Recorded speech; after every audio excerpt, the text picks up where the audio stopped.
Man, are these videos even worth making anymore? I feel like I'm just uploading to the void.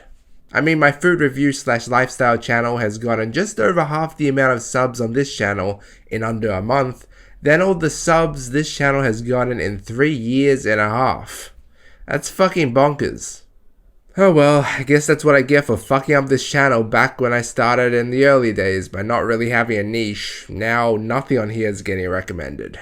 Fuck it. Today we are going to be talking about The Invitation. Yay. It's really hard to give a shit when nobody else does. Fuck me. Whatever. So today I went ahead and saw Idris Elba's Beast as well as The Invitation, this new horror movie that looked very interesting from the trailers. Should I make a video for Beast? Fuck it, I really cannot be bothered. Let me just tell you what I think about it briefly here then. If you're going into Beast for Idris Elba, then you're probably going in it for the right reasons, because that's what I did. Unfortunately though, that movie really bored me. I mean, there's only so much you can do with just a lion, right? So you have to add in extra elements that put the audience on the edge of their seat more, but this movie just didn't do it for me. It was suspenseful, yes, but I just didn't find myself caring too much for it. It was a bit tame. See what I did there?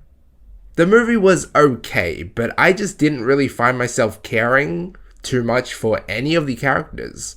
Unlike in The Invitation, which follows the freelance caterer Evie, played by Natalie Emmanuel, who finds out that she has a long-lost cousin she never knew about. Desperate to find out more about her family history, she stubbornly accepts an invitation to a lavish wedding in the English countryside. But, well, those of us who have seen the trailer have somewhat of an idea as to what happens next, and it isn't pleasant. Does this movie have anything to do with the 2015 Invitation movie? Because the plot for that movie sounds very similar to this one. I wouldn't be surprised if they took some inspiration from that movie. I might watch it later. But this was a movie that really surprised me. 1, because of the outcome, and 2, because I wasn't really expecting it to be as good as it was. Though I have to admit, it could have been better, definitely. From the get-go, the movie wastes as little time as possible. We are almost immediately thrown into the situation promised by the trailers, but it doesn't skimp on character development either.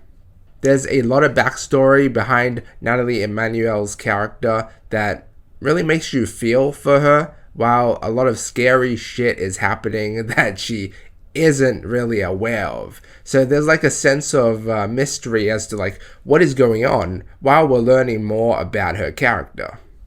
And I would go as far to say that this movie is like a horror romance, but you kind of get the sense that that's what this is when you read the plot and see that, okay, she's going to a wedding. But whose wedding does she go to? See, this movie surprised me a bit because it's like a building up process with a lot of hints, and I thought the movie would go one way, but it didn't, and then it goes another way.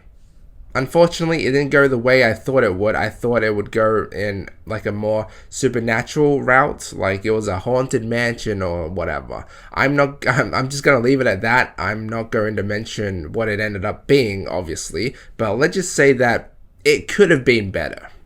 I definitely could have seen a way this movie could have been better and just more scary in general, because once I found out like what everything and what it all was about, I had one of those moments like, oh, is that it? Like, it's more underwhelming than it seemed on the surface. And some of the hints and or jump scares we got were very cliche. For example, a few instances we got a jump scare where the end result wasn't even scary. It was just a normal thing. But it was made as a jump scare just to startle and unsettle the audience. Regardless, this movie was still a joy to watch for the most part. I enjoyed it a lot, especially the final act, I would say. It was pretty epic what ended up happening, and the set and costume design was pretty gorgeous. Reminded me a lot of the mansion in Resident Evil Village, where Lady Dimitrescu, is that her name? Well, where she stayed in, basically. Didn't make much sense though. Yeah, I guess, but I still question some of the things that happened towards the end. Could it have been more horrifying or better? Yes, definitely. But did it satisfy me enough? I guess so. I'm going to give The Invitation a B. It's kind of funny, but I'm pretty sure I heard this correctly as well, but this movie actually has an Idris Elba reference early on, due to him being from the UK or London, I guess. But I found it pretty coincidental because I don't know if they did that on purpose since his new movie just came out, but whatever, it was pretty funny. But anyway, guys, thanks so much for watching. Let me know what you think down below. Like and sub if you enjoyed, and as always, feel free to check out my previous videos and all that shit, you know. Until next time.